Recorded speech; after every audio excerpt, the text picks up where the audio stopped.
তারপর হচ্ছে জুলুম, প্রচুর জুলুম, মানে দুর্বল পাইলেই জুলুম করতে যাচ্ছি আমি।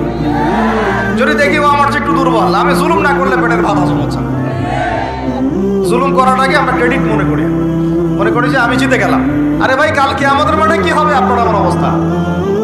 কালকে আমাদের মাঠে কি হবে অবস্থা? আর যখন জুলুম মানুষ মেনে নেয় তখন আরো বড় জালেমকে আল্লাহ পাক চাপায় দেয়। এই জন্য আমাদের এই অবস্থা সংশোধন হচ্ছে না।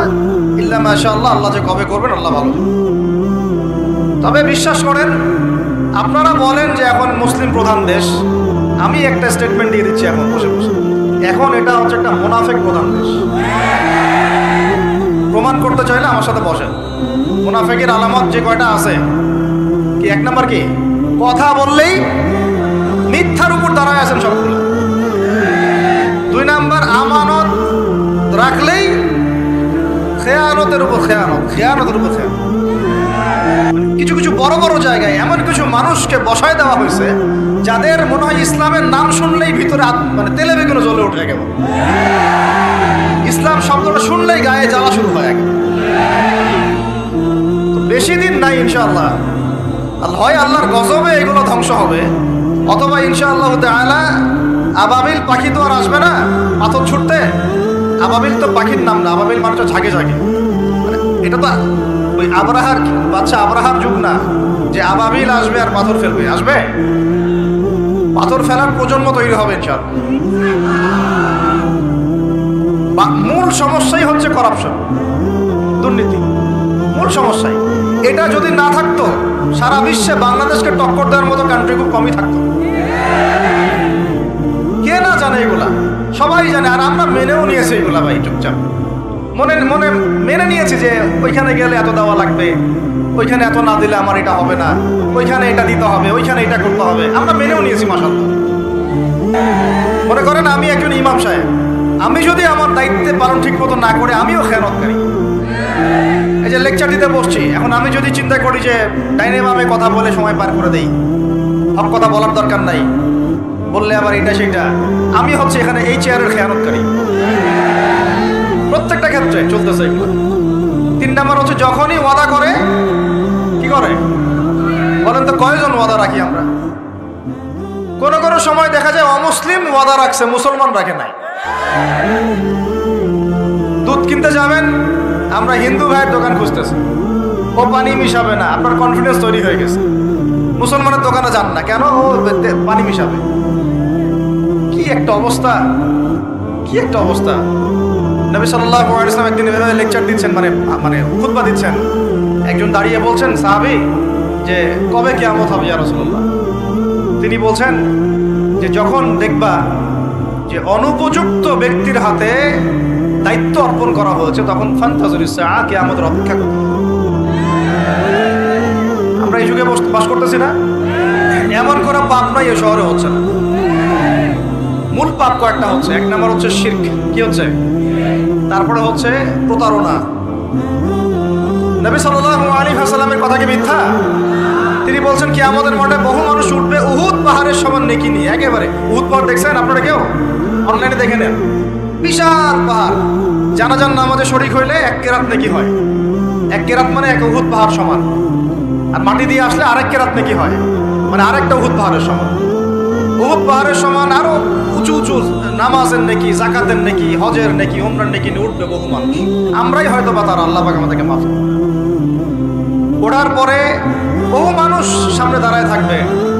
কাউকে গালি দিছে, কাউকে অন্যায়ভাবে মারছে, কাউকে রিমান্ডে নিয়ে একেবারে পেদানি দিছে, নির্দোষ ছিল। কারো নামে মিথ্যা মামলা দিছে, কারো নামে অপবাদ ছড়াইছে। বেচারা ভালো ছিল, সৎ ছিল, অপবাদ ছড়াই দিছে। কারো নামে ধরেন যে কারো গীবত করছে, কারো টাকা নিয়ে টাকা দেয় নাই, হ্যাঁ, কারো জমি আত্মসাৎ করে খাইছে, ভূমিদস্যু ছিল। মানে মানুষের সাথে জড়িত পাপ ছিল। কি ছিল? অন্যের সাথে জড়িত, মানে অন্যের হক নষ্ট করছে আর কি, অন্যের। এখন আল্লাহ পাক বলবেন যে তোমার এই ঋণ এখন শোধ করো। ওই দিন তো ঋণ শোধ করার কোনো বুদ্ধি আছে? বুদ্ধি নেই। এখন কি পদ্ধতি?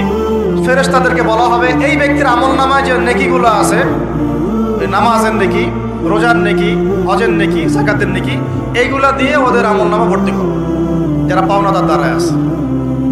ভর্তি করতে করতে করতে করতে এক সময় দেখা যাবে এই ব্যক্তির আমলনামা ফাঁকা হয়। তখন কি হবে? ফেরেশতাদেরকে বলা হবে ওই যে যারা ভুক্তভোগী ওদের আমলনামা থেকে গুনাহ নিয়ে এই ব্যক্তির আমলনামায় ঢাল। নাউযুবিল্লাহ। এরপরে ওই ব্যক্তিগুলো দেখা যাবে জান্নাতে চলে গেছে, মাজলুম ছিল পৃথিবীতে, ওই দিন সফল হয়ে গেছে, জান্নাতে চলে গেছে। এবারটা দুনিয়া জালেম ছিল, এই জাহান্নামে চলে গেছে। নাউযুবিল্লাহ। আল্লাহ পাক আমাদেরকে এরকম মানুষের হক নষ্ট করা থেকে হেফাজত করে। ভাই মানুষের হক নষ্ট করতে যায় না। নিজে আমল তো এমনিই কম, ভাঙাচোরা ঈমান, মুনাফিকের মতো বসবাস করতেছি। এখন তো আমরা মুনাফিকের মতো বসবাস করতেছি এই দুনিয়াতে। এখন যারা আমার মনে হয় মন থেকে ঈমানের দাবি করতে পারে শক্তভাবে যে হ্যাঁ আমরা ঈমানদার, এরা হচ্ছে গাজ্জার ওই মুজাহিদ ভাইরা। বুঝলেন এই কথা? তারা মনে হয় দাবি করতে পারে যে হ্যাঁ আমরা ঈমানদার। আমরা তো নেফাকির উপরে আছি, আমরা তো স্বীকৃতি দিতে পারতেছি না, সত্যকে স্বীকৃতিও দিতে পারি না।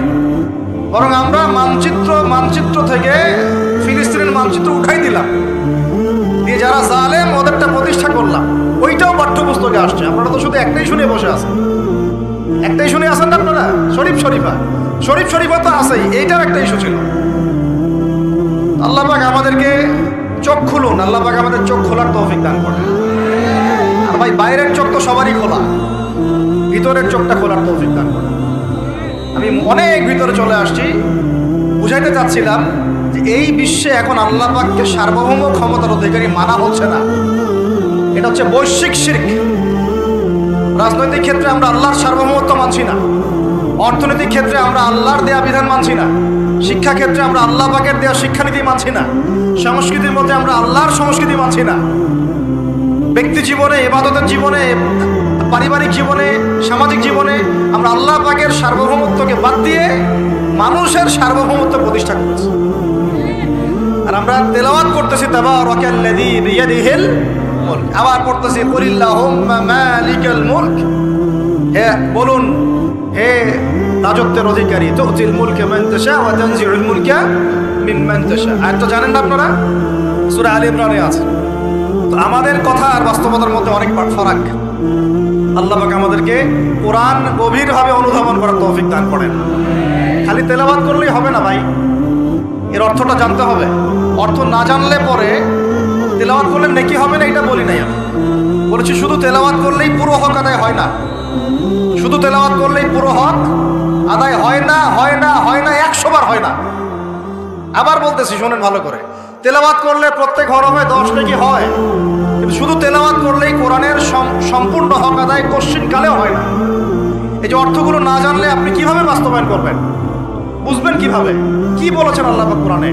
এই যে একটা আয়াত দিয়ে এতগুলো কথা বললাম, আপনারা এখন চোখ খুললো যে সারা বিশ্বে আল্লাহর সার্বভৌমত্ব সভরেন্টি নাই। এখন আমরা মানুষ একটা প্রতিষ্ঠা করেছি কিছু কিছু জায়গায়, ইল্লা মাশাআল্লাহ, কিছু কিছু জায়গায় আমরা মেনে নিয়েছি যে আল্লাহ পাকের সার্বভৌমত্ব ক্ষমতার অধিকারী।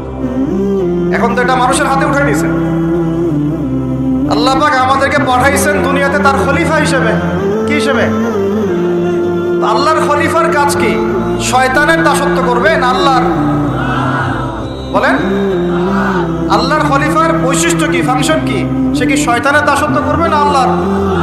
সে কি আল্লাহর বিধান মানবে না শয়তানের?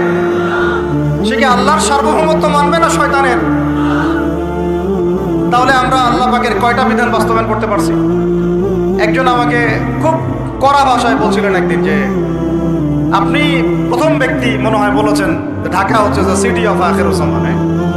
আপনি চোখে দেখেন না ঢাকা শহরে এত এত মসজিদ আছে? বললাম যে এইটা আপনার চেয়ে আগে আমি দেখছি ঢাকা শহরে এতগুলো মসজিদ আছে। আমার কাছে হিসাব করা আছে কয়টা মসজিদ ঢাকায় আছে। তাহলে আপনি বললেন যে এটা সিটি অফ আখিরুজ জামান। বললাম ঢাকা শহরে এতগুলো যে মসজিদ আছে কত বছর থেকে আছে? বলছে 50, 60, 70 বছর থেকে। তো বলো 70 বছরে কোরআনের আপনি একটা বিধান বাস্তবায়ন করতে পারছেন ঢাকায়? বলেন পারছেন? ঢাকা শহরে কি চোরের হাত কাটা হয়? ঢাকা শহরে কি ওই যে জেনার শাস্তি দেওয়া হয়? মদ পান করলে 40 লাঠি দেওয়া হয়? ব্যভিচার করলে রজম দেওয়া হয়? সমকামিতা করলে রজম দেওয়া হয়? ধর্ষণ করলে প্রকাশ্য মৃত্যুদণ্ড দেওয়া হয়? মসজিদ দিয়ে কি করবেন আপনি? বলেন, এতগুলো মসজিদ দিয়ে কি করবেন? মসজিদে আমরা নামাজ পড়ি, ব্যক্তিগত ইবাদত। আর মানুষের বাঙালিকে কারা জানে বুঝাইছে, সারা জীবন যত ইচ্ছা পাপ কর, শেষ জীবন একটা মসজিদ বানাই যাইস বা মসজিদের সভাপতি হয়ে থাকিস, ঠিক আছে? যত ইচ্ছা কর, যা ইচ্ছা কর, সুদ খা, ঘুষ খা, সব কর, শেষে একটা মসজিদ বানাই দিস। কারণ হাদিসটা হচ্ছে মান বানা লিল্লাহি মাসাজিদান বানাল্লাহু বাইতান ফিল জান্নাহ। কেউ যদি আল্লাহর জন্য একটা মসজিদ